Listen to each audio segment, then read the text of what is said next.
Alright guys, so I'm going to show you how 2 would be equal to 1.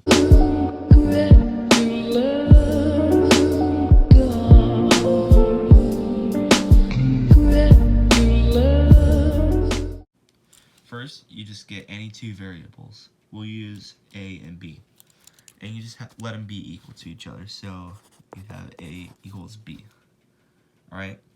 Now, according to algebra, you can add anything, subtract anything, multiply anything, divide anything, the list goes on, as long as it is done to both sides of the equation.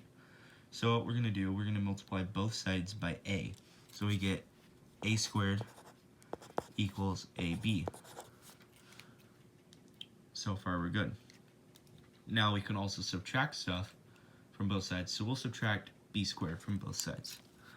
So we get a squared minus b squared equals ab minus b squared. Now what we can do is we can factor this to make it more complicated. So we can factor this side to be a minus b times a plus b. Okay, and then the second side will be, we'll factor out a b, so it'll be b times a minus b. Now we have an a minus b on both sides, so we can divide that out, so then we're left with a plus b equals b.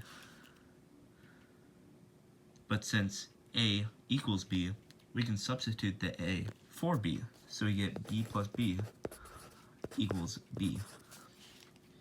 If we simplify that, we get 2b equals b, and if we divide both sides by b, we get 2 equals 1. Prove me wrong. Thanks for watching. Hope you enjoyed.